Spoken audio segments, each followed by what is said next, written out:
Bonjour, nouvelle petite vidéo spéciale canicule. Bon, j'adore ça, comme ceux qui me connaissent le savent, c'est vraiment des épisodes dont je suis assez fan. Blague à part, j'avais envie de vous reparler très rapidement des petites promotions qu'on a au tunnel. On a encore pas mal de plantes qui vont être très résistantes pour le coup au sec.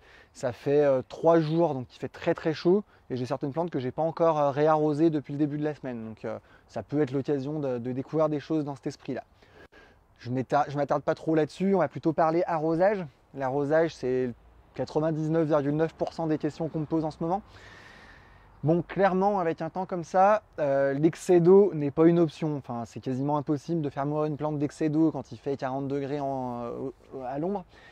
C'est pourtant la première cause de mort des plantes qu'on vend, l'excès d'eau. Bon, je passe rapidement là-dessus, vu que la météo actuelle ne s'y prête pas. On refera une vidéo plus complète sur des généralités sur l'arrosage plus tard. Donc bon, en ce moment très chaud, le conseil, on l'a dit sur une publi en photo, arroser le soir ou le matin. Le soir, c'est vraiment mieux. Quand j'arrose le soir en pépinière, l'arrosage tient vraiment jusqu'au lendemain. Quand j'arrose le lendemain matin, ça peut arriver que ce soit déjà un peu sec. Bon, après, ici, on est en culture pot, donc forcément, ça sèche plus vite qu'en pleine terre. Donc ça, c'est le deuxième point. En pot, ça sèche plus vite qu'en pleine terre parce que forcément, la chaleur arrive de tous les côtés, des bords du pot, du haut, voire même du bas. Voilà. Donc un arrosage quotidien ou presque, et plutôt quantitatif. On va surtout parler de paillage en fait et sur les idées qu'on peut avoir pour minimiser l'arrosage. Je suis devant la table qu'on a à la sortie, donc on propose un gros choix de paillage. Alors, il y a trois valeurs ajoutées pour du paillage. Une valeur ajoutée esthétique, une valeur ajoutée en termes d'arrosage et une valeur ajoutée pour la repousse des herbes. Donc ça fait quand même trois choses assez intéressantes. Alors un paillage, ça s'applique soit sur sol nu, soit avec de la bâche. La bâche, je l'ai là à gauche, juste ici. Il n'y a rien de spécialement joli à voir, mais c'est ça qu'on utilise. C'est des bâches pro qui laissent passer l'eau en fait, c'est assez important parce que si vous mettez une bâche quelconque qui laisse pas passer l'eau, ça ne fonctionne pas aussi bien.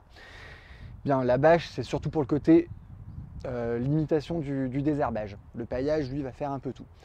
Concrètement, comment ça fonctionne? On va mettre une couche plus ou moins épaisse au pied des plantes.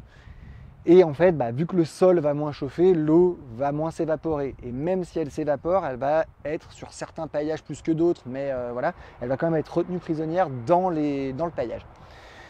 Le paillage numéro 1, si on parle de rétention d'eau, c'est le chanvre. Donc le chanvre, c'est ça.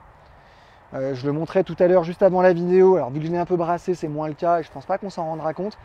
Mais malgré les fortes chaleurs et le fait qu'il n'y ait pas plu depuis bientôt une semaine, il y a encore de l'humidité à l'intérieur du chanvre ici. Donc c'est vraiment celui qui retient le mieux l'eau. Après esthétiquement, c'est une couleur assez blanche, c'est assez basique. Le défaut qu'il a, c'est qu'il passe un petit peu plus vite dans le temps. Il est très léger, donc le vent en emmène plus et il se dégrade aussi un peu dans le sol. Voilà. Mais pour l'arrosage, c'est vraiment le choix numéro 1. En 2, c'est tout ce qui est un petit peu écorce. Alors les écorces, on les a sous cette forme-là, principalement. C'est des écorces fines. On les a en naturel, on les a en rouge et en jaune. Pareil, là on voit aussi, il y a des différences de couleur. Il reste encore un peu d'humidité, un peu moins que dans le chanvre, mais quand même. Voilà. Ça, c'est les deux choses les plus efficaces. Parce qu'après, on va faire des paillages plus grossiers, notamment l'écorce de pin, celle-ci. Alors là, c'est plus gros, donc il y a plus d'air qui circule dedans, donc forcément, ça sèche un peu plus vite. Après, l'écorce de pin est quand même beaucoup plus stable que le chanvre, et même que l'écorce un peu plus fine. Voilà. Ensuite, on a des pailles minéraux. Souvent, les pailles minéraux, c'est la pouzzolane que j'ai là, ou l'ardoise ici. La pouzzolane, c'est de la pierre volcanique, et l'ardoise, c'est de l'ardoise, c'est gris. Le minéral a quand même beaucoup moins d'effet sur la rétention d'eau. Il en a un, c'est clair, mais il est moins important que les écorces. Par contre, c'est vrai que l'intérêt esthétique est souvent un peu supérieur quand on est sur des choses un petit peu plus nobles. Voilà. Après, il faut faire la conjonction de tout ça. Je vous ai parlé que de ceux qu'on vend le plus. On a aussi de la fève de cacao, on a du gravillon, du galet, des choses comme ça. Et puis on va essayer de développer même pour la rentrée toute une nouvelle gamme avec des nouvelles couleurs d'écorce, avec des nouvelles couleurs dans les graviers. Là on n'a que du blanc et j'ai peut-être trouvé quelque chose pour des graviers en couleur et c'est quelque chose qu'on me demande souvent. Donc voilà.